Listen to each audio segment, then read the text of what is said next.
caught my live stream, you saw that I tore this whole thing apart. I got the cylinder heads off, oil pan, the windage tray. For a motor that looked kind of junky on the outside, at least it looks good on the inside. So the good thing about this, guys, this does have the Gen 4 rods. And I'll do a little side-by-side comparison. Look how clean that bearing is. So this is a Gen 3 rod. You can tell by, see that weird shape? It's square on one side, and then it's round on the other. That's usually a telltale sign. I don't even know if they made a Gen 3 rod that was full floating. But this is kind of what they look like. Obviously, the beam of the rod is a lot thinner. They do have this weird line down the side from the casting. This is out of a 5.3. You do have some numbers on them as well. We got a 143 here, and there's some various numbers on this one as well. Now, comparing them side by side, there is a little bit of a difference. The Gen 4 rod, obviously, it looks bigger. It's bulkier. I don't know if you guys can see that, but the Gen 4 rod is significantly thicker than the Gen 3. This Gen 3 rod has a press-in wrist pin, and the Gen 4 rod is actually full floating. So all you'd have to do to take this piston off, take the clip out right here, pop your wrist pin out, and put your new piston on as desired. Now, I really don't know the difference in power, what a Gen 3 rod could handle or what a Gen 4 rod could handle. If you're doing a build like me and you're not going full all out on the motor, buying a full rotating assembly, you're kind of working with what you got, and a lot of us are working with stock parts. That's just what we can afford and how we can do it. So in the stock parts world, I guess the Gen 4 rod is far superior. I've heard it can handle a lot more power. I've seen people throwing 1,000 horse at a motor with these rods on the bottom end, and they haven't had a ton of issues. I don't know what they were running for ring gap and all that stuff. A lot of them, I'm sure there are people that definitely blew up. But that's just what I've seen. So that kind of changes the dynamic a little bit. I mean, this motor is super clean, and we now have some good rods. I already went ahead and I started gapping my rings. I don't know about you guys, but I haven't gapped rings before. I've installed pistons, rods, and everything, but I've never actually set the ring gap. I just went with whatever it was from the factory. In our application, because we're going to boost this, we need to gap these piston rings. What happens under boost, everything expands, and if these rings butt up together, it'll actually get stuck in the cylinder wall, it'll snap off the ringland, and then you have a pile of parts that you definitely can't put back together. For this specific application here, I took my piston out, I set the top, I set the bottom. So what I did, I took my speed square here, and I actually used this to square up the bottom ring, so that way it's all set. Because it's very easy. If you don't have the ring square, you're going to get a false reading in the middle. So make sure the ring is square. And then I just use the piston for the top one just like this. Press it right in there, and you're good to go. On this motor from the factory, what it gapped itself to, this thing does have 100,000 miles, some wear and tear. I had 25 thousandths ring gap on the top side, and I had 26 thousandths on the bottom ring. There are multiple ways, but this piston is going to be all set as far as the ring gap, so I'm going to reinstall my rings, and we can move on to the next one. To research any of this, you'll see everyone has something different to say. Some guys say 26, 27. Some guys say 25, 27, 25, 26. I mean, I've seen it all different. For my application, what I'm going to do, I don't know about you guys, but I like to watch Richard Holdner's videos. He's awesome and a great wealth of knowledge because there's so much out there that we don't know, and he tries to figure it out so he can teach us. He's a great teacher, and he's a great dude, so I love watching his videos. And he suggests running 28 thousandths on the top and 28 thousandths on the bottom. I actually already set that ring gap, so I'll show you guys what that looks like. Today we're going to be using my grandfather's 60s snap-on feeler gauge. This thing's seen some stuff, and they definitely don't have quality tools like this anymore. You're going to take that, and you're going to set that right in your ring.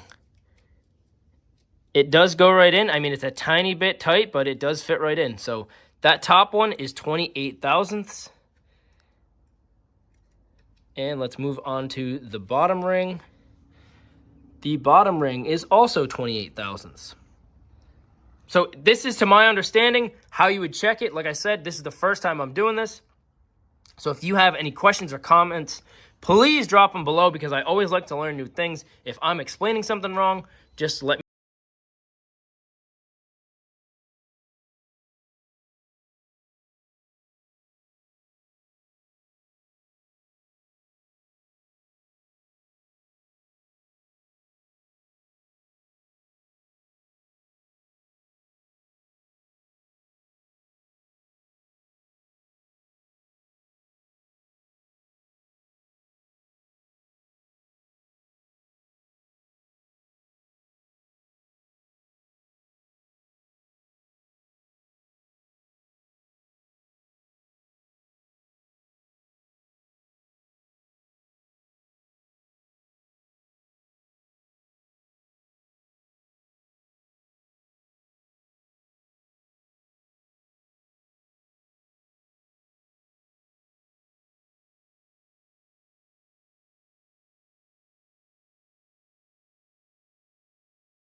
Especially when you're trying to do a build like this. You know, I'm trying to keep this thing relatively budget friendly, but I'm also trying to do it the right way.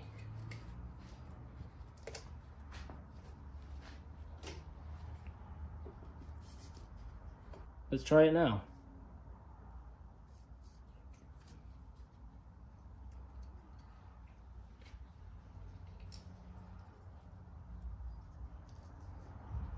That's pretty good, guys. It fits right in there. So that's it. That's how you gap the rings. Very, very simple process. Take this ring out, put it aside. That's your top ring. We're going to take this ring out right here. And let's install them on the piston. This is the same process that I've been doing. Obviously, I told you guys saw how I do my dots. So now this rod is going to be facing straight up. Let's find the openings to that oil slinger ring, which is actually right here. A little portion there that's split and another portion there. So that's the middle. For every single ring, this is how I've done it. There are multiple ways you can do this. If you don't have a tool, you take your ring like this. Just kind of press it around. Install that, no problem. Like I said in the beginning, I want to be 90 degrees, how I'm doing it. I want to be 90 degrees away from this oil slinger. So that's right there at this face of the piston. If you wanted to go crazy and spend the $7 to buy the tool, that's it right there. I'm going to go 90 degrees away from that ring now. You spread your ring and that's it. I mean, it just depends on what you guys want to do, what your preference is, if you want to buy the tool or not. It was $7 on eBay, so it's pretty good to have. This is made by CRC. They made some really good stuff. I'm sure you've seen them before. They have the green and the red cans of brake clean. They're like one of the best in my opinion. Get some assembly lube. So obviously I'm assuming these are the factory rod bearings. Looks like this motor has never been torn into. But if you need the part number for a standard 6.0 rod bearing. That's it. When you guys are putting one of these engines together, I always put 2 dots where they're facing. So, like this rod facing out that way. This rod, I put the dots here so they're facing out that way. That's just how I do it. But for these, you really don't have to do it. The way these rods are, they're actually snapped. So they have to fit together perfect. You will not be able to put them together if you have it wrong. So you'll know, but it's just a good habit to get in because not all rods are like this. But the Gen 3 and the Gen 4 rods are. So once everything's all tightened up, you'll see everything go together perfect. See how they fit perfectly flush? We got 2 more pistons to do over here, then we're done. So the other day when I was doing this, I lightly zipped these down, but to get an accurate torque, I'm gonna loosen them again. I just rather be on the safe side. For this, I'm gonna have to use my inch-pound torque wrench because the one that I normally use, it only goes down to 20 foot-pounds. We need 15 foot-pounds and then an 85-degree turn on each bolt. So I'm going to start off by torquing everything, and then I'm going to go and do my turns. We should have cleared this up a little bit. In my application, like I said, I had to use a smaller torque wrench because my Craftsman one only goes to 20 foot-pounds. I needed 15. If you take 15 foot-pounds, that converts to 180 inch-pounds. So set your torque wrench at 180, torque everything to spec, and then you can do your additional 85-degree turn. Get that one right up here.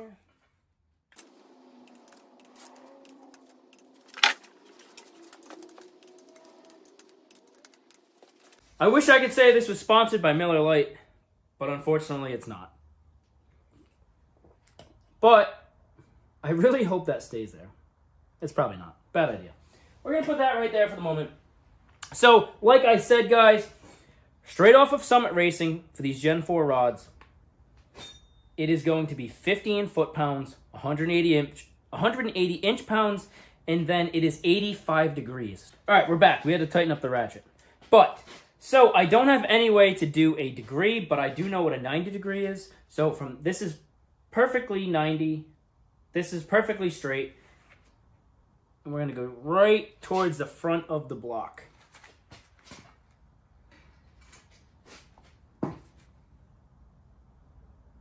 That's about an 85 degree. It's not exactly 90. That's about, for what I can do, I'm going to call that good. Same thing with this side. I want to get this perfectly straight. Right there. That's nice and straight.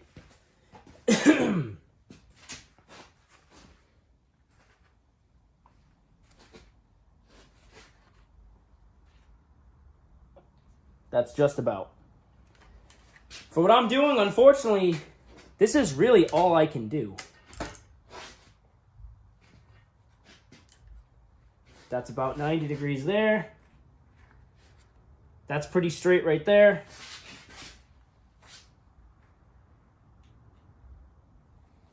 I should probably invest in some sort of a degree wheel, but I don't have one, so. So guys, we do have a little bit of an announcement. It's nothing too drastic, but in my head, it's like the best thing in the world. I ended up buying a new truck. It's not new, it's new to me, and honestly, it might as well be new to me because I'm used to driving trucks that really aren't that good. This truck, really, really nice. It's gonna get us to the racetrack a lot better.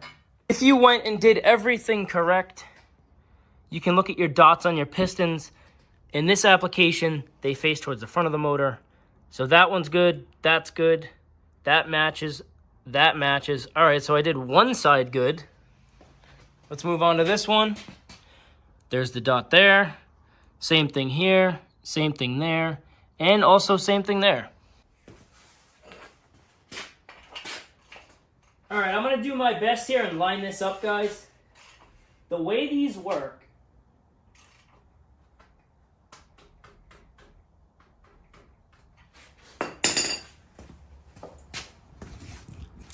Before I pull that camshaft, I probably should tell you guys this.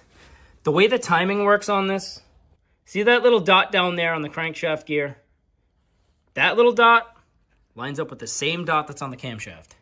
That's it. It's literally dot to dot. Keep it simple. So you know the crank's all set. It's pointing right up. Then all you have to do is really line up the dots with the new cam. So very simple. Set it up before you pull the cam. I hope you guys are just as excited for this as I am. What do we think? Are the cam bearings going to be bad? Okay. The Milwaukee will not do it. But, you know, it sounded like it would. That's fine. We can break them by hand. That's no big deal.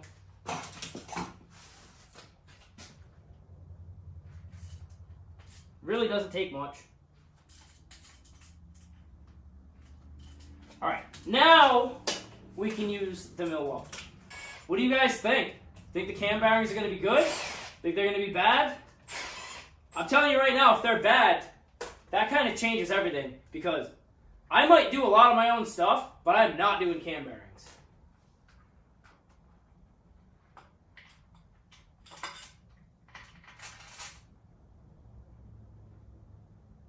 Our gear looks pretty damn good. So I forgot that these were Torx. Oh, I got the right size. Never mind. I was going to say I hope I had the right size. But I had the right size. Come on, I knew that the whole time. I wasn't questioning that I had the right Torx size. Come on, I definitely put things back where they belong. Make sure, like I already said, guys, please replace this if you want oil pressure. I mean, I've done it before. Just put the same one back on, and it was fine. But it's not worth risking it. So we are going to put one bolt back in. We're going to get a really long screwdriver. To pull the camshaft, it's really not that hard. Use this so you can pull out, and then the screwdriver is actually going to be, once you... Oh, I'm so dumb. I'm so dumb. All right, I'm going to show you guys a little trick. Watch it not work. It should work, but I hopefully it does. The lifters are going to hold this cam back. I've done camshaft replacements with the cylinder heads even on, lifters in, everything. Theoretically, this should work, and I've done it before. Obviously, I'm making a video of it, so it's probably not going to work, because that's always what happens. But let's take a look. So, theoretically speaking... Oh, of course, now it's going to hit. So we got to lift it up a little bit. There we go. So, theoretically speaking, guys, we're going to put our bolts back in, because I honestly forgot all about this trick. And I forgot we had to do it on these.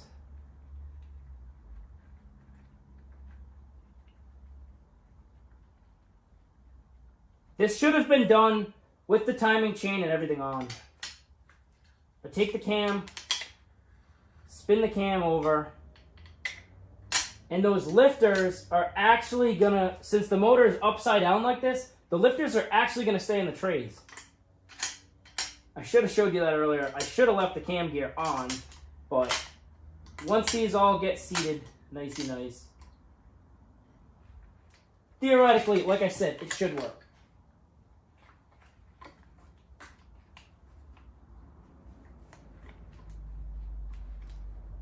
It would be nice if they did, so I don't look like a complete idiot. Okay, wow.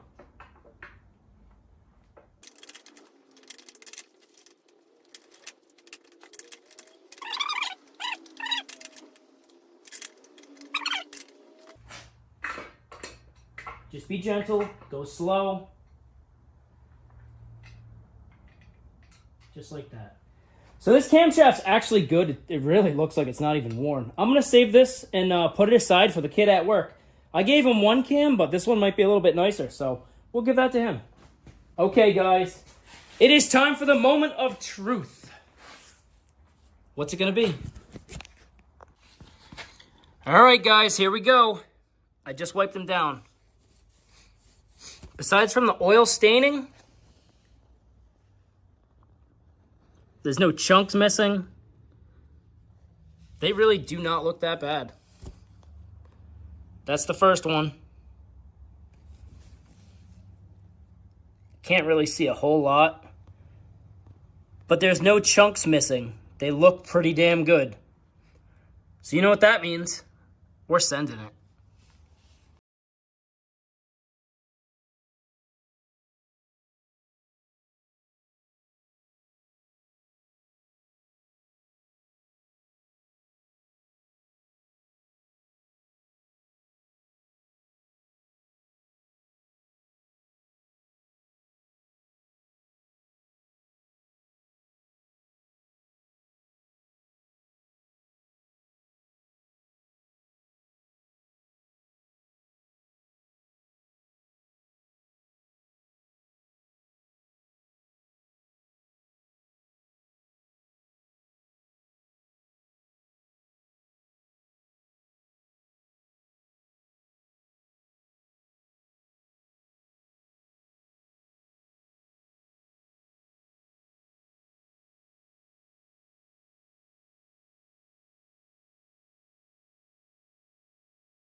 And we're making some progress. That is the only important thing.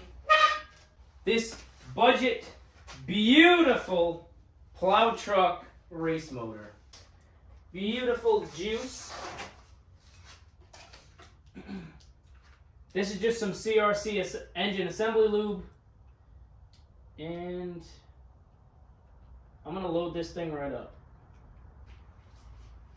Pause. I made a mistake. I should have never flipped this. I was keeping the lifters in the trays. That's why I flipped it in the first place, to show you guys that you can do it without taking the lifters out. Well, now I'm going to show you that you can do it even if you flip the motor.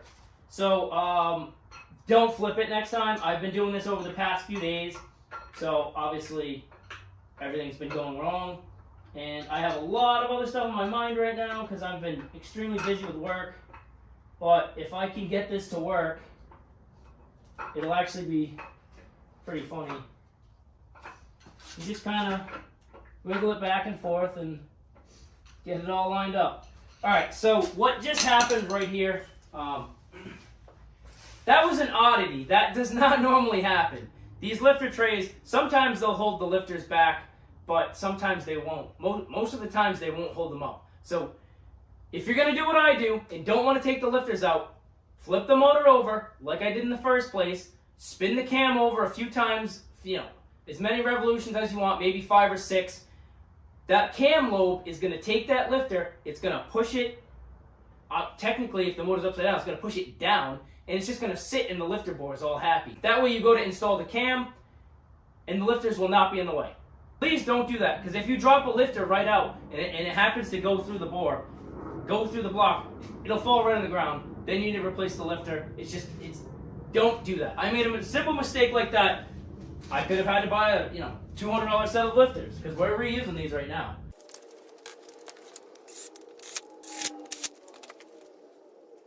You guys go to torque these, they're 18 foot-pounds.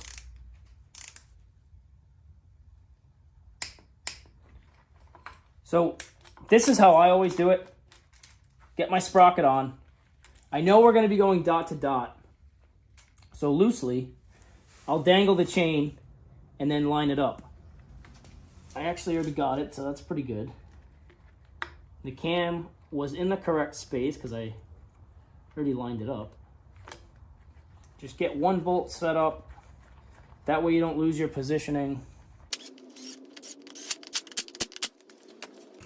You're going to want to take your ratchet here and your torque wrench. We're going to torque these to 26 foot-pounds. You're going to hold the crank with the bottom ratchet, and you're going to proceed to torque the cam bolts.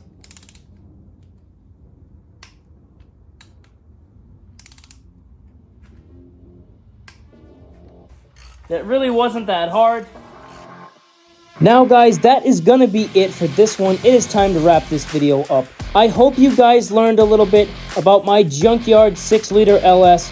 Maybe you can gap some rings now if you please. Maybe install a camshaft. It's really not that hard. If you put a little bit of effort in, you can by all means achieve the same thing I did. I'd like to thank all of my followers being patient and subscribing to the channel. You guys are the reason why we're doing this. And for anybody that's new, welcome to the show. We have a lot of stuff going on here. I have a ton of parts coming in from Summit Racing, Brian Tooley Racing, and even one of my favorites, eBay. So I will leave you guys with that, and I will catch you on the next one.